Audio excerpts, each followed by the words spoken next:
some understanding, but Trump is advancing these notions of tariffs rather aggressively. There's that to talk about. There is Marco Rubio in Panama pressing on this issue of the Panama Canal and causing more offense in that regard. There is the changing of the Gulf of Mexico to the Gulf of America. There is this fight over USAID, USAID.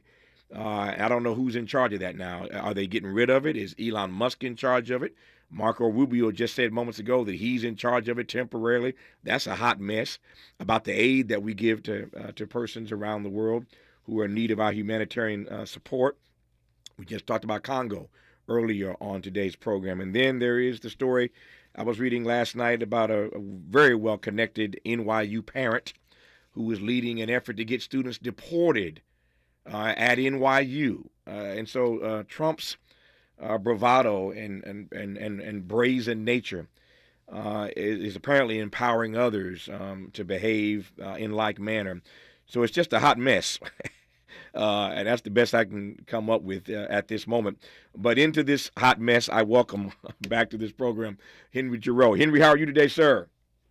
Good, Tavis. How are you? Good to hear your voice. Man, it's great to hear your voice. You heard me just give a sense of some of the things that we're tracking here.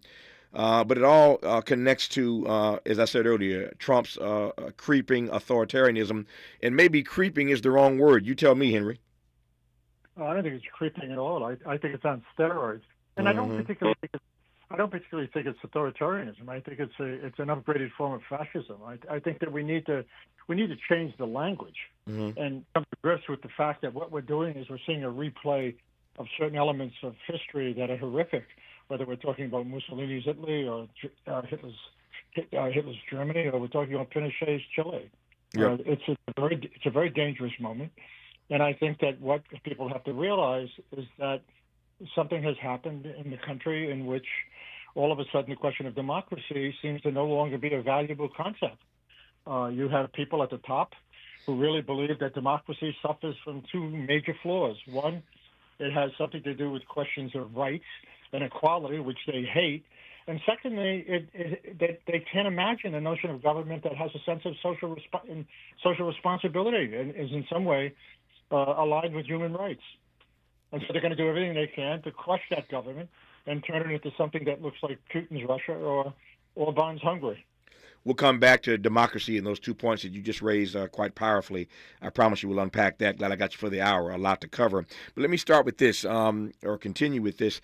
I hear your point, but tell me more about why you think it's important for all of us to make that distinction between authoritarianism and fascism and call it the latter and not the former.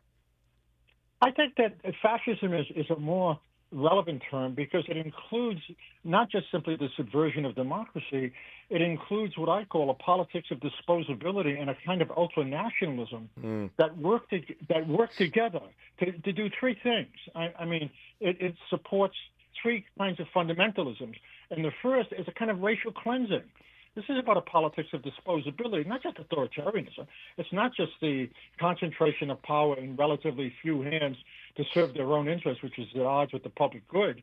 It's about basically getting rid of people who don't fit into a white Christian nationalist notion of citizenship.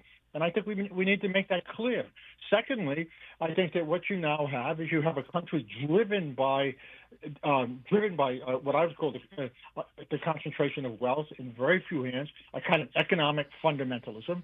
And thirdly, you have a country driven by white Christian nationalists, and it seems to me who are absolutely concerned and focused on questions of revenge. But maybe there's a fourth issue, and that is the educational fundamentalism. Look, no country survives in some fundamental way without destroying the minds that would oppose it. No fascist country. And so you have this crackdown on critical thinking, this emphasis on learned helplessness, this emphasis on destroying any sense of collective agency that might be indebted to social justice. Those elements are not just about authoritarianism. Those elements are about authoritarianism on steroids. That's fascism. Yeah, nope. I received that. Just wanted to give you a chance to sort of unpack that. I'm going to give Henry Giroux a chance to respond to this and a great deal more when we come forward. But given what we're talking about right now, the direction I see this conversation going, take a listen to what Donald Trump had to say when he was asked in the Oval Office not too long ago about the issue of birthright citizenship. Here's what Donald Trump had to say, and when we come forward, we'll let Henry Giroux respond to it. Birthright citizenship, sir, do you believe that there are 5 votes on a Supreme Court that would uphold your position? On what? 5 votes on a Supreme Court. What position? Birthright citizenship. I think so, yeah. Look, birthright citizenship was, if you look back when this was passed and made, that was meant for the children of slaves. This was not meant for the whole world to come in and pile into the United States of America, everybody coming in and totally unqualified people with perhaps unqualified children. This wasn't meant for that. This was meant, when it was originally done, for the children of slaves. And that was a very good and noble thing to do, and I'm in favor of that 100%. But it wasn't meant for the entire world to occupy the United States. Hope, agency, dignity. This is Tavis Smiley. Can you dig it? Come on! Stirring fiber, exercising, frequent trips to the store for more laxatives and fiber. Sounds like your constipation with belly pain is a lot to manage. But if your symptoms that keep coming back are signs of irritable bowel syndrome with constipation or IBS-C, ask your doctor how Linzess can help you get ahead of it. Linzess linaclotide is a prescription medicine that treats IBS-C in adults. It's not a laxative. It's a once-daily pill that helps you get ahead of your symptoms. It's proven to help you have more frequent and complete bowel movements and helps relieve overall abdominal symptoms, belly pain, discomfort, and bloating. These symptoms were studied in combination, not individually. Do not give Linzess to children less than 2. It may harm them. Do not take Linzess if you have a bowel blockage. Get immediate help if you develop unusual or severe stomach pain, especially with bloody or black stools. The most common side effect is diarrhea, sometimes severe. If it's severe, stop taking Linzess and call your doctor right away. Other side effects include gas, stomach area pain, and swelling. Learn more at linzess.com or call 1-800-LANZESS. Make a move into a home of your own. With City National Bank's Ladder Up Home Loan Grant, you could receive up to $20,000 that you never need to pay back. Use it toward your down payment, save on closing costs, or to buy down your mortgage rate. Find out more at cnb.com/ladderuphome. City National, here for every stage of the journey. Property must be in a qualifying market in California, New York, or New Jersey. Additional terms and conditions apply. Not all applicants will qualify. Terms are subject to change without notice. City National Bank is an equal housing lender. Member FDIC. NMLS number 536994.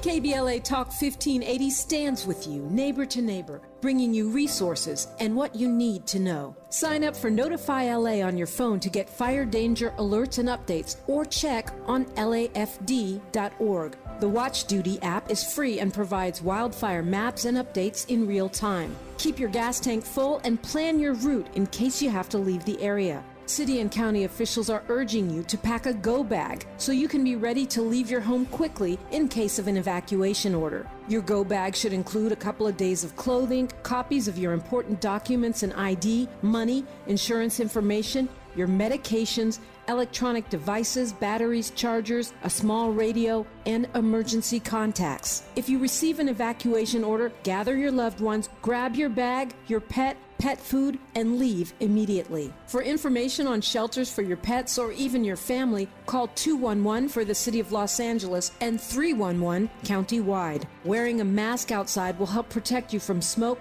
toxic fume, and particulate matter. If you don't need to go out, it's best to stay home with the windows closed. Getting to know your neighbors is a great way to stay safe, stay connected, and share resources. And Angelinos are stepping up to help, so reach out and find the assistance you need. Mutual Aid LA Network is constantly updating a Google Sheet with mutual aid resources. You can find it at tiny.cc-malan-fire. The earlier you make a plan, the better off you'll be when every second counts. Praying for LA, preparing, and standing with you. KBLA Talk 1580. Sometimes he fails at fitting in, but we're okay with that. You're inside the Tavis Smiley Show.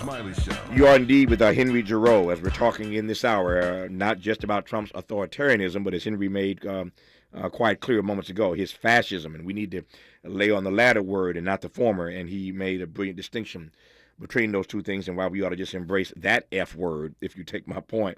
Let me play right quickly for those who may have just tuned in, play again this clip of Donald Trump, who was asked in the Oval Office about birthright citizenship, and then I'll cut Henry loose. Birthright citizenship, sir, do you believe that there are 5 votes on a Supreme Court that would uphold your position? One what? 5 votes on a Supreme Court. What position? Birthright citizenship. I think so, yeah.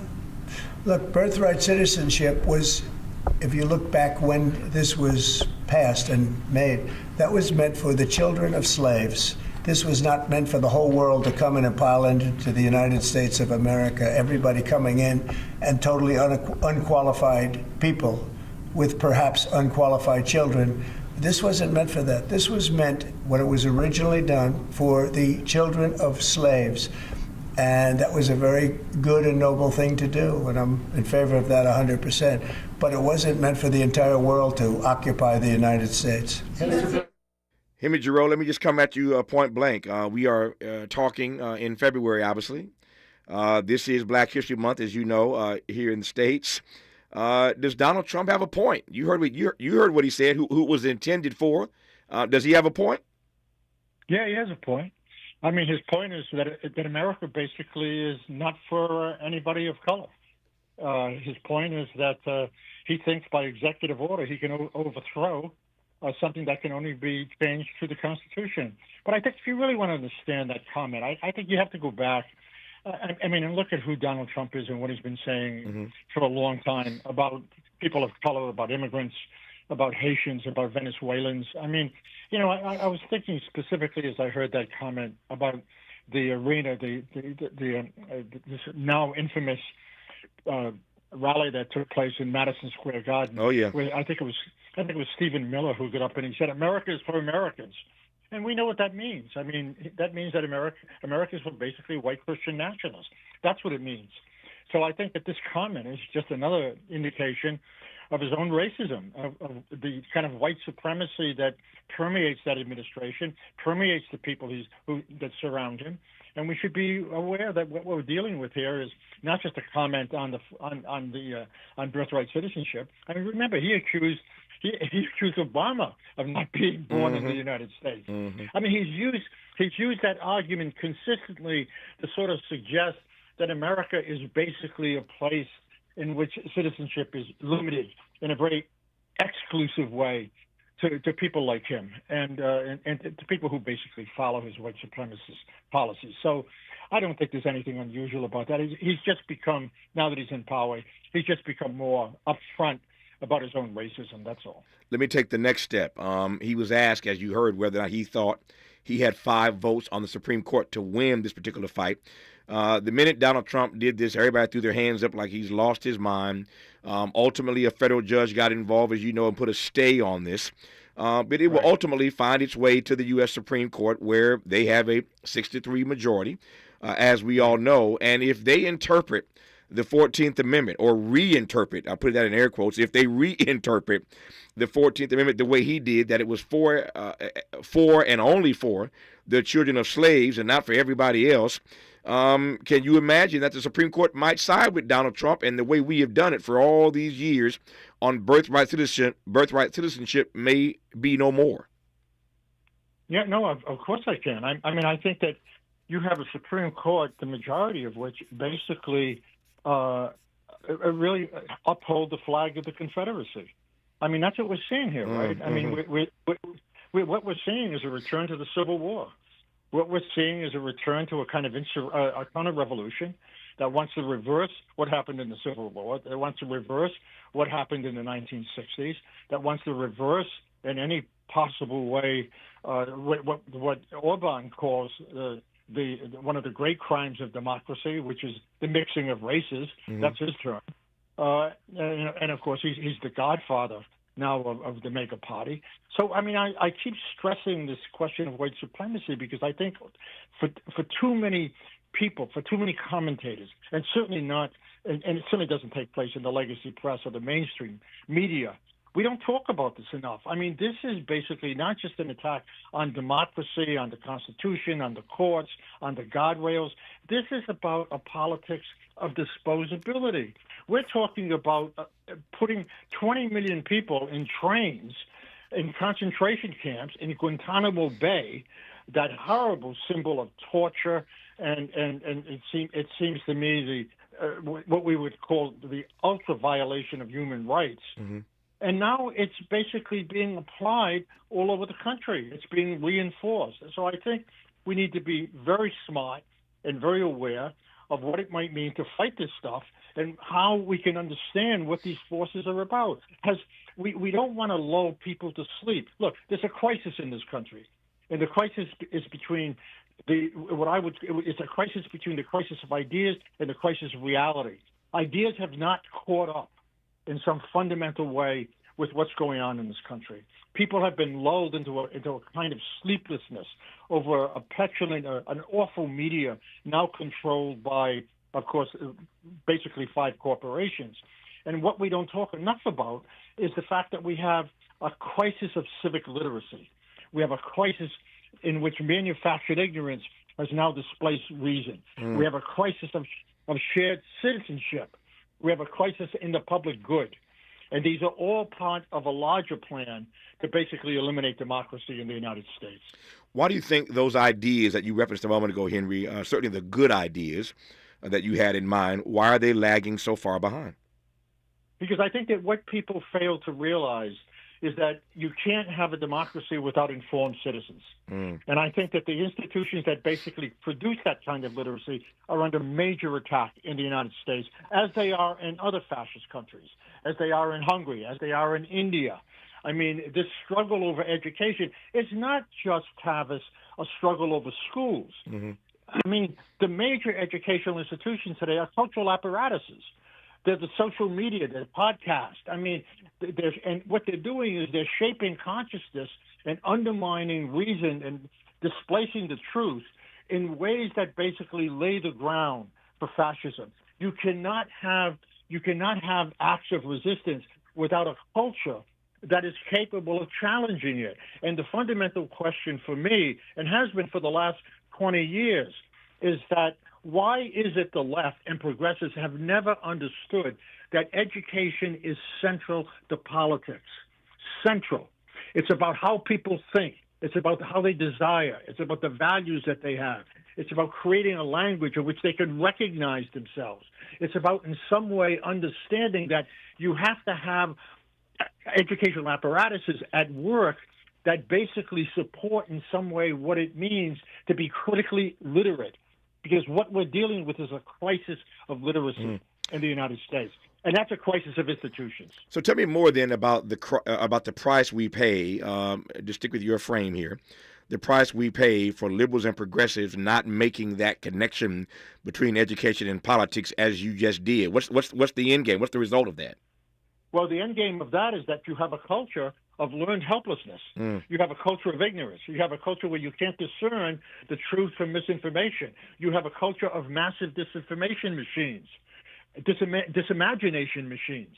You have a culture steeped in literacy in which people become incapable of being able to distinguish between good and evil, truth and lies. And that sets the stage for authoritarianism. When you don't have people who are informed, when you don't have people who believe in some notion of rationality, when you have people who simply surrender their own agency to the cult of the strong man, and that's constantly reinforced every day through a putrid disimagination machine, a series of cultural apparatuses that produce bigotry, hatred, claim that all problems are private problems, claim the government basically is part of a conspiratorial theory to abduct young children. You know, when people can't understand those notions, when they can't see through them, then the ground is laid, it seems to me, for something fundamental, and that is a kind of civic illiteracy that lends itself to fascism itself. But when I say the left and progressives have failed, what I'm saying about that is that they really have not understood that this war over consciousness has to be taken seriously. They have to understand the role the media plays and what it means to appropriate that media in a progressive way. They have to understand that the fight over schools is not a narrow fight. the fight over critique and academic freedom. These are not small issues. These go to the heart of what a democracy is about, and they have failed on that. They believe that all forms of domination, literally, are basically economic. Well, I'm sorry, they're not. They're not just economic. They're also ideological. They're also pedagogical, cultural. There's that word. I was just about to go there. Now, so I'm on the same page with you. Let me pick up on that word, culture. To what extent do you believe, not to what extent, do you believe that the left, that liberals and progressives stand any chance of winning these so-called culture wars? I think the left has no choice. I mean, the issue is no longer whether Trump is a fascist. The issue is how do you fight fascism? And it seems to me if you can't fight it in some fundamental way by basically being able to change the consciousness of a larger public, both with respect to the threats that they face and the rights that they're losing and the way in which their own sense of agency is thrown out the window, then you're going to have a population that isn't being taught how to govern. They're being taught how to be governed. And I think that distinction is crucial. But I also think that question raises another question, Tavis, and that is, what does it mean to be able to talk to people in ways that point to the problems that face their everyday lives and do it in a language in which they can recognize themselves? That's what the war over culture is about. It's not just owning the cultural apparatuses, which of course is a major issue. It's about being able to use every aspect of the media, from your programs like yours to podcasts to the internet, in ways that speak to people in which they can recognize themselves. They can see something in that language that allows for a degree of self-reflection, a critical analysis, a pondering of common sense assumptions that they really have to shatter and break in order to basically be informed citizens and active citizens. I mean, be informed individuals and active citizens. I had a guest on this program last week who said something I've been marinating on. I've been noodling on it since he said it last Thursday, as I recall. And your comment now brings it back to the forefront of my memory, and I want to give you a chance to opine on this, if you will.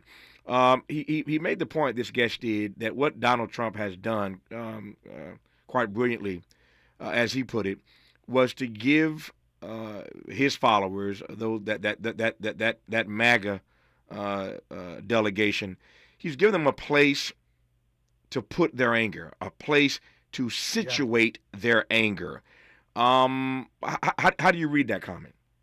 I read it in three ways. I read it in the sense that, first of all, the anger is there, and it hasn't been addressed by the Democratic Party, who has aligned itself with neoliberal policies that basically are more about banks than people.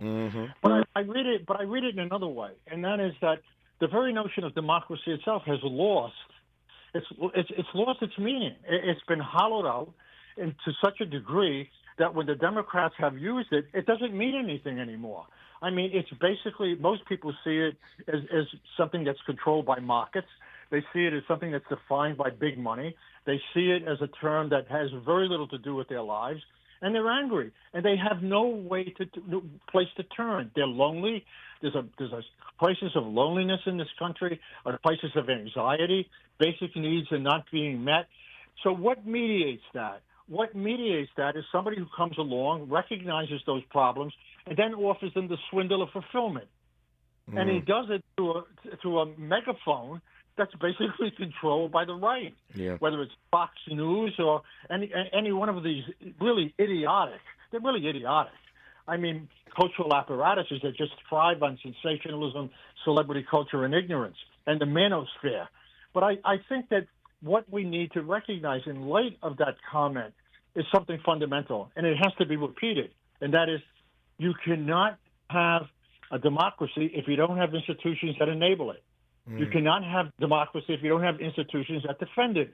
And you cannot have a democracy in which people don't have a language that they can turn to that will allow them to take that anxiety and to basically use it in such a way as to displace it onto blacks, brown people, immigrants, and all those considered others. I want to talk about democracy a bit more when we come forward, and I wrote this down minutes ago. I haven't had a chance to get to it, but I heard it and you heard it, and I want to give Henry Giroux a chance to unpack it.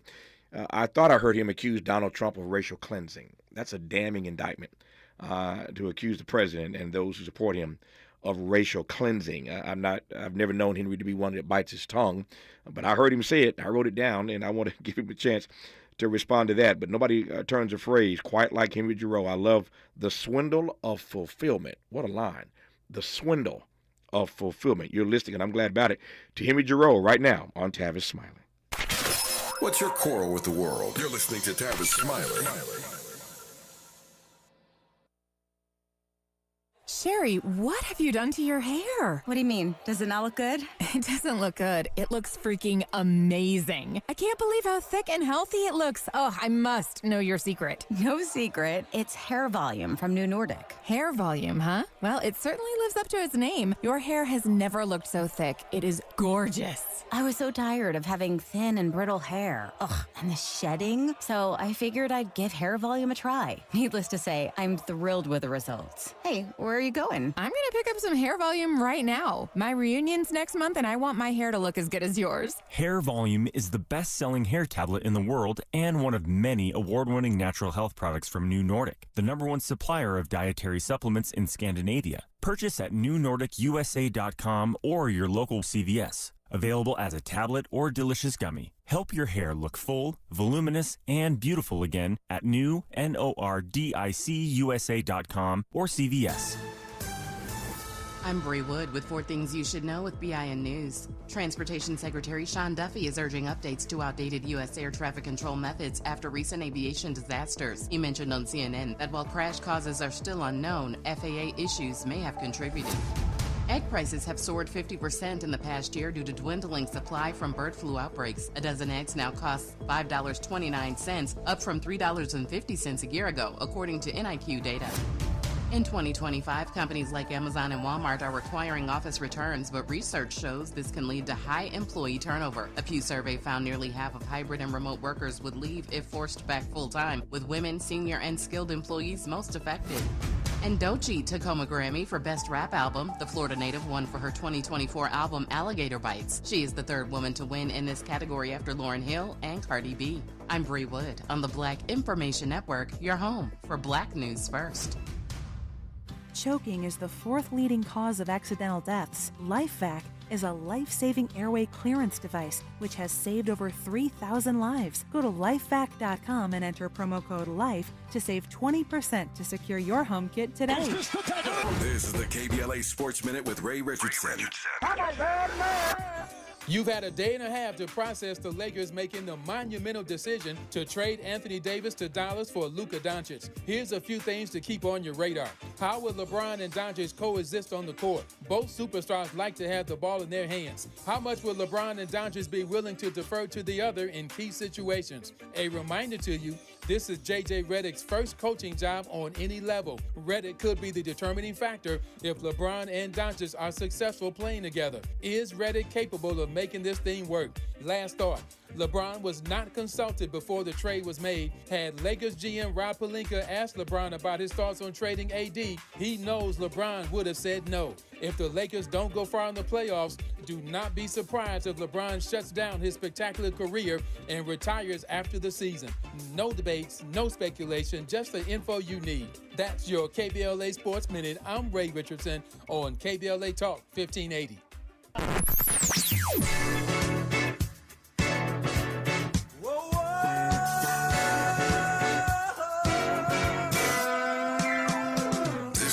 KBLA Talk 1580. Talk radio. That's music to your ears.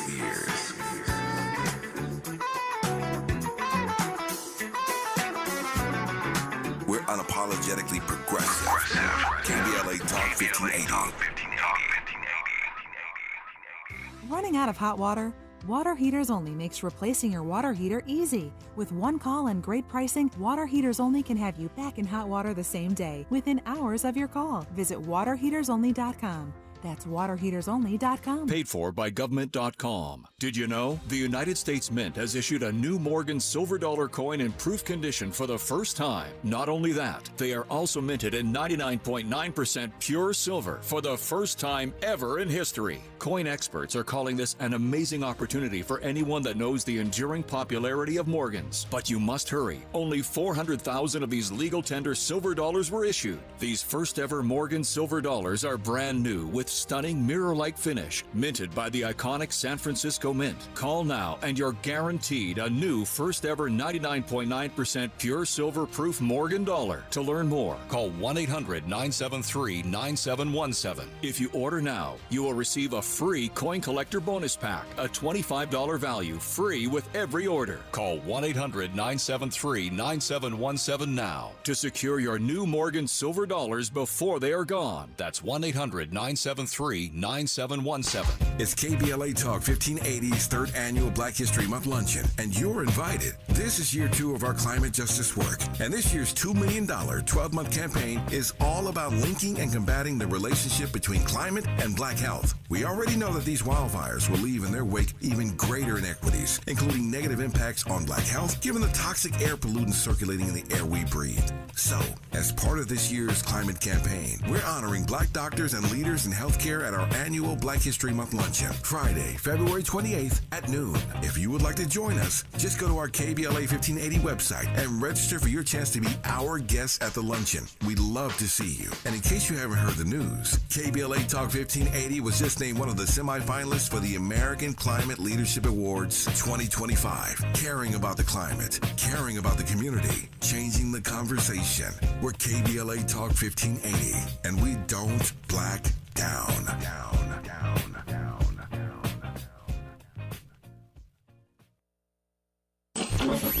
Freedom is an endless meeting. So let's get back to it with Tavis Smiley. Tavis Smiley and Henry Giroux, who I'm honored to have on this program, the McMaster University professor for scholarship in the public interest. This is February, so this is our first day on the air during Black History Month 2025. So while it is Black History Month, it is also on this particular day the National Day Without Immigrants. You've been reading about this, no doubt. The National Day Without Immigrants, and literally as we speak, there are protests taking place in states and cities all across the country, New York, California, Minnesota, D.C. There are protests happening literally as we speak, shutting down traffic, allowing their voices to be heard as Donald Trump and company press on this notion of mass deportation, as they press on this issue of doing away with birthright citizenship, as they press on these tariffs, as they press on this authoritarian agenda, or as Henry Giroux might call it, a fascist agenda. Again, just bringing to your attention that this is what they are calling the National Day Without Immigrants. Just imagine for a moment, I said earlier in this program today, Henry, quoting the great scholar W.B. Du Bois once asked the question, would America have been America without her Negro people? And we know the answer to that question. Would America have been America without the grand contributions of her Negro people? Well, today these immigrants are asking a similar question. Would America be America on this National Day without immigrants if there were no immigrants doing all the things that so many of us don't want to do? And so these protests are happening literally, again, across the country as we speak. There are 2 or 3 things I want to get to quickly with you, Henry. Let me start with this, as you said so much I want to unpack. To your mind, let me phrase this the right way. How did democracy itself end up on life support? Or put another way, how did democracy get trumped, pardon the pun, by nationalism? I'm sorry, how did it get trumped? How did democracy get trumped by nationalism? How did it get trumped through an appeal to nationalism? Yeah. Is that what you're asking? Yeah. I think that what Trump has done is he's linked a question of white supremacy to the question of nationalism, just as it's been done in a whole range of countries, from India from India, of course, with Hindu nationalism, to Orban, who is also claims that he doesn't want to deal with mixed races. And I think that what, again, we're talking about a way in which nationalism becomes a tool, ultranationalism, to reinforce a mythic sense of American exceptionalism, which seems to suggest that America is the only force in the world for democracy and justice, while at the same time undermining any possibility for justice and democracy and equality and freedom to actually function. So it becomes a cover. And I think that what you need to understand here is we need to ask the question, how does democracy get hollowed out and become something other than what it should be? Mm-hmm. And I think there's ways to answer that question that aren't really all that complex. I mean, you can't have democracy with staggering levels of economic inequality. Mm-hmm. You can't do that. You can't have democracy when basically people don't have economic rights. They may have political rights and social rights, but I don't know what those rights mean when you have to trade medicine for paying the rent. I don't know what democracy means when basically elections are driven by money. I don't know what democracy means in a country where you have citizens united. I don't know what it means when the state is being captured by corporations. And I don't know what it means when corporations are people. And so I think when you look at all of this and you add it up, what you don't have is democracy. What you have is a term that basically is antithetical to democracy because it's not about equality. It's not about justice. It's not about economic rights. It's not about inclusion. And I think that's what we're talking about today. We're talking about all those forces at work. And as a matter of fact, Tavis, let's be honest. They don't even use the word democracy anymore. Yeah. I mean, they've aligned themselves with Orban, who uses the word illiberal democracy, suggesting that democracy has failed because of its concern with matters of equality. They think equality has ruined the country. Yeah. That's why you have this attack on birthright citizenship. That's why you have this attack on eliminating critical race theory in the schools. That's why you have books being banned. Anything that basically talks about it seems to me minorities in their history, in their culture, in their memories, whether we're talking about blacks or brown people or Latinos. I mean, they have to be eliminated because they're dangerous, because they want to whitewash, it seems to me, the narrative so as to suggest that any attempt at equality so disrupts their notion of democracy that it has to be purged. And what also has to be purged are the institutions that support it. Yeah, I take it from your comment just now, and I was pushing toward that anyway. But I take it from your comment right now, Henry Giroux, that you stand by your point earlier that what we are experiencing right now, your phrase was racial cleansing. Yes, racial cleansing. That's a strong. That's a strong indictment, brother. No, that's a strong indictment, and I think that all we need to do is point to a few things to make it more obvious, and that is, first of all, you've got a president who, since 2016, has used fear and hate as tools to consolidate power, and basically that means targeting immigrants, people of color, marginalized groups that he seems to suggest represent a danger to the country. You have policies of exclusion and deportation, as you mentioned earlier, which are going on right now with these mass deportations. That's about a politics of disposability. I mean, that's exactly what that is. You have a president and the what I call the Vichy Republicans who support him, who basically force the white nationalism. They're supported by white nationalist groups. Go back to Charlottesville. Go back to that moment when Nazis were marching, in Virginia, and he said there are good people on both sides. I don't know. I don't think there are good Nazis, but he seems to think there are. Then you have the undermining of racial justice and equality, with his attacks on racial justice movements and his often siding with the police and arguing for a notion of law and order that certainly privileges and perpetuates systemic racism and marginalizes those pushing for social change. Yeah. He endorses all kinds of racist myths. I don't even know where to begin with this, suggesting that black people are not as smart as everybody else. He's engaged in a form of cultural cleansing, which I think we've talked about, which is very important. Look, historical amnesia with its algorithmic forms of domination really depoliticize people in ways like we've never seen before, because it takes away their memories. Yeah. It takes away their histories of resistance. It takes away the legitimacy of their communities. It takes away the vast contributions that they make to this mass thing we call democracy, and it's shredding in the United States. So I think all of those issues are important. I mean, remember, this is a guy who calls Mexicans rapists. Mm-hmm. This is a guy who seems to suggest that black people who live in inner cities are somehow the architects of massive crime. I mean, where does it end? Yeah. I mean, what else do we need to hear to be able to? I mean, he condemns judges who he claims they can't make proper judgments because they're from Mexico.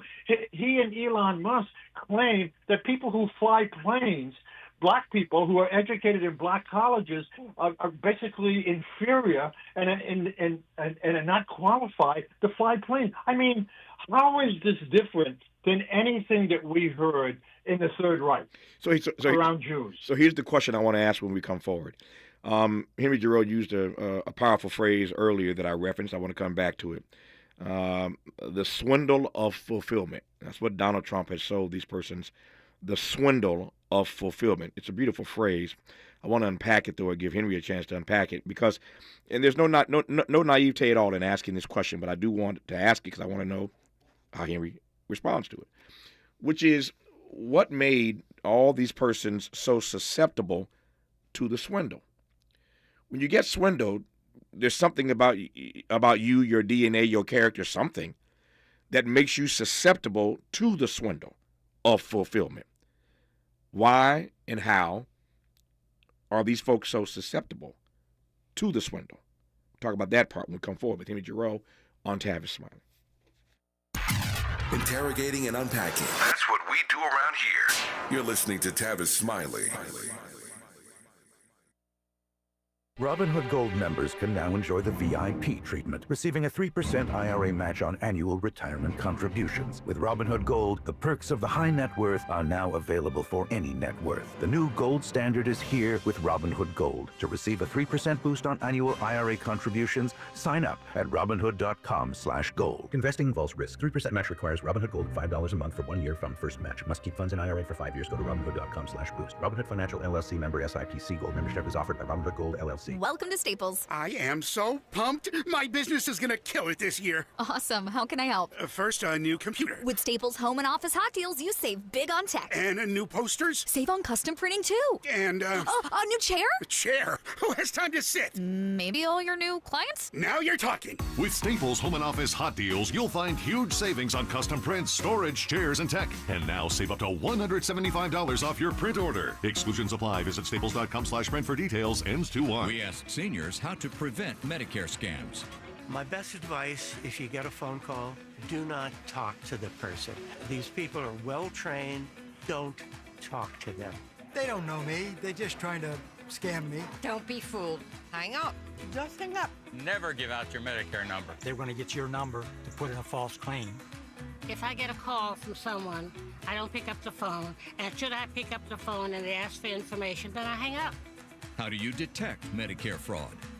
Just like I check my credit card statements, I check my Medicare statements monthly. Scammers can get a hold of your number, order medical devices through your account, and you're not even going to know about it if you don't look at your statement. Check your statement every month.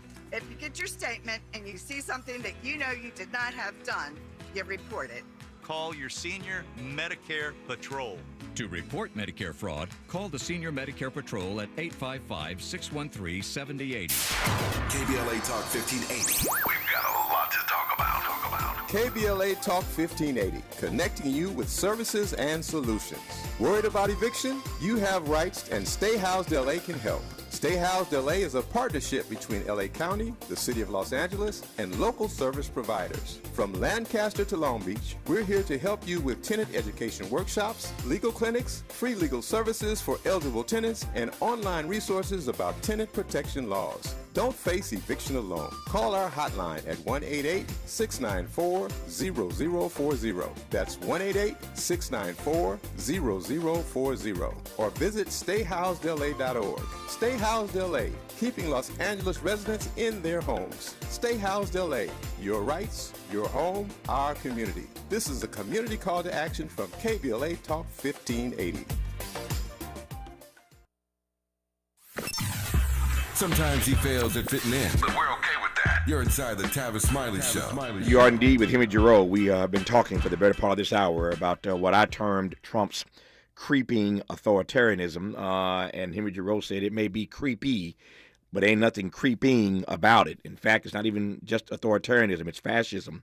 And we've been talking about what this looks like in the months to come, the days to come, given all that's been happening just literally over the last few days, from the Panama stuff to the USAID, to parents at NYU trying to get students deported. People are being emboldened by Trump's bravado. And it's a grim moment in this country for a variety of reasons. We were talking earlier, Henry, as you recalled, about what you would term civic illiteracy. I would call it a dumbed-down demos. However one defines it, there were too many fellow citizens who were susceptible to this swindle of fulfillment, as you put it. How did they become so?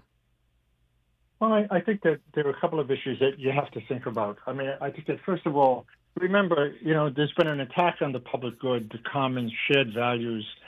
And in many ways, people are lonely. They're isolated. The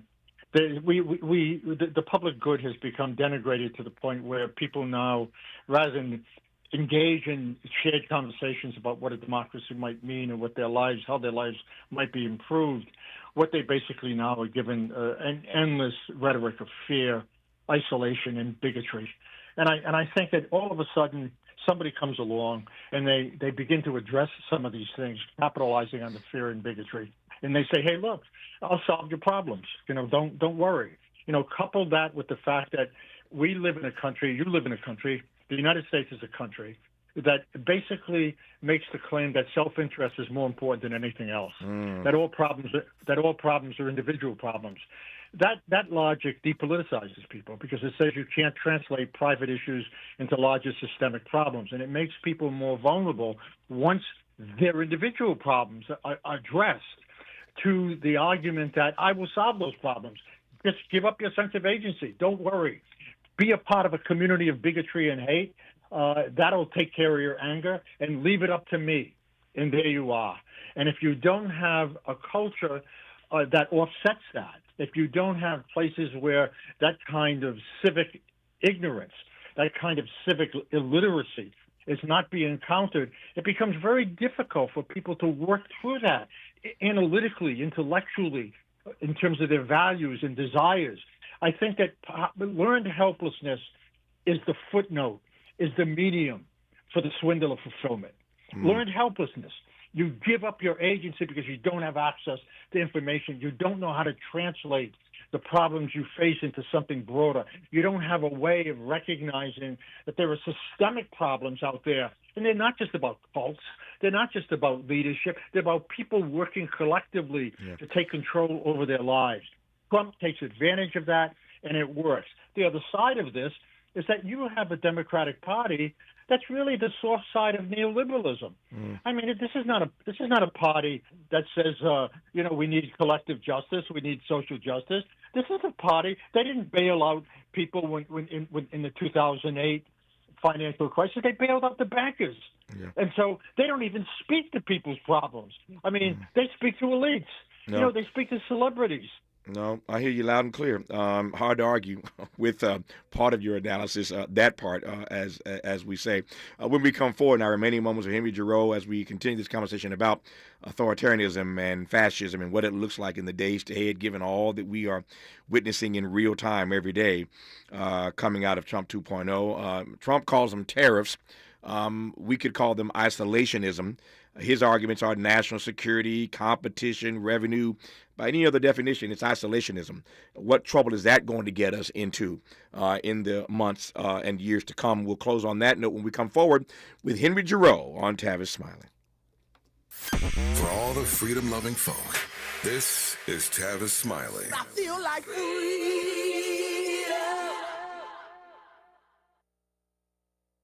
Robinhood Gold members can now enjoy the VIP treatment, receiving a 3% IRA match on annual retirement contributions. With Robinhood Gold, the perks of the high net worth are now available for any net worth. The new gold standard is here with Robinhood Gold. To receive a 3% boost on annual IRA contributions, sign up at Robinhood.com/gold. Investing involves risk. 3% match requires Robinhood Gold $5 a month for 1 year from first match. Must keep funds in IRA for 5 years. Go to Robinhood.com/boost. Robinhood Financial LLC member SIPC. Gold membership is offered by Robinhood Gold LLC.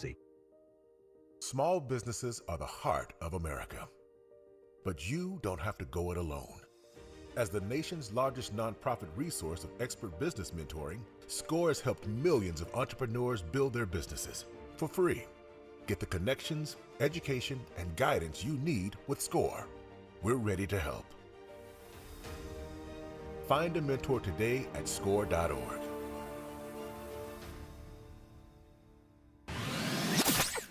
They can do anything they want to us. We might not be back. I might be in jail. I might be anywhere. But when I leave, you can remember I said with the last words on my lips, I am a revolutionary. On Saturday, February 22nd, you are invited to A Night with the Panthers, a special fundraiser dedicated to supporting Black Panther veterans who now require assistance with essential needs such as medicine, food, and housing. These Black Panther veterans championed human rights, fed the hungry, educated the community, and stood as powerful symbols of resistance and resilience. Despite their incredible sacrifices, loving and serving the people did not come with retirement plans or financial security. So, now it's our time to honor their legacy and ensure that they are cared for with the dignity they deserve. You can help by attending and supporting A Night with the Panthers, Saturday, February 22nd, 6:30 p.m. to 10 p.m. at the Project 43 Team Post Center, 6841 Crenshaw Boulevard, Los Angeles. For more information, contact Black Panther Party Breakfast at gmail.com or call 707-554-2784. That's Black Panther Party Breakfast at gmail.com or call 707-554-2784. This is a community call to action from KBLA Talk 1580. At KBLA Talk 1580, we've got your black.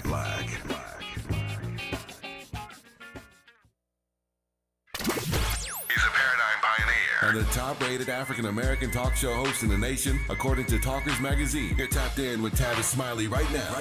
Tavis Smiley and Henry Giroux for the next 3 minutes here. I've enjoyed this conversation immensely. I always learn when Henry Giroux is on the air with us.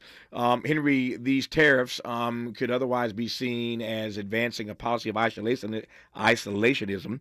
We're getting a lot of pushback, and I'm not sure whether we end up ahead or behind when all is said and done. What's your take? Oh, I think we end up behind. I mean, this is right out of an authoritarian playbook. I mean, this is just nationalist economic protectionism that protects the United States from foreign influences. It's an erosion of global norms and alliances, consolidation of power through division, dividing and isolating countries against each other. It aligns with his populist appeal that the United States basically doesn't need to listen to anybody else. And it undermines democratic institutions and norms by bypassing traditional diplomatic channels. I mean, it's a bullying tactic. I mean, this is authoritarianism 101, right? There's nothing. You don't have to be you don't have to be a brain surgeon to understand what's going on here. I mean, this is a guy who he doesn't align himself with his allies. He doesn't align himself with NATO. He doesn't align himself with Canada and Mexico. He aligns himself with China. He aligns himself with Putin. He aligns himself with Hungary. I mean, this is a guy who wants to consolidate as much power as possible and does not, under any circumstances, want to be accountable to the international community, which often has some concern with human rights. Secondly, he's also, in terms of his foreign policy, as you mentioned earlier, removing himself from any organization and institution that addresses human rights. Mm-hmm. I mean, this is a travesty of justice. We've never seen anything like this. Yep. I mean, this is unheard of. This is the unthinkable becoming possible. I got a tight 45 seconds, Henry. I'll give it to you very quickly here. I've asked this of others, and we'll ask again over these first 100 days. To your mind, what does the resistance look like? I think the resistance is basically going to take place in a variety of ways. I think Democrats need a backbone. Mm-hmm. They need to shut down the Senate and Congress if they can. I think that people need to go into the streets. I think you need to have direct action. I think where this administration could be hurt is economically. Yeah. Look, we have international workers organizations. You know, we saw workers go on strike in the docks. They've got to shut down this economy. They're going to shut it down. Yep. And they also have to, at the same time, educate people as to why these actions are taking place. We can't go on like this. Because the vast majority of people are going to be hurt. They're going to be suffering. They're going to be in misery. And there's going to be a lot of pain. And in some cases, to say the very least, a lot of death. These actions are taking place even as we speak. It's the National Day Without Immigrants. Protests taking place right now. Right. All across the country. New York, California, Minnesota, D.C., and beyond. Hemi Giroux, I thank you for your insights. As always, man, we'll do it again. Have a great rest of the day, sir. Okay, thank you. Thank Bye-bye. you for your time. Just like that, 3 hours gone. Back here tomorrow, Lord willing, to do it all over again. Until tomorrow, thanks for tuning in to Tavis Smiley. And as always, keep the faith.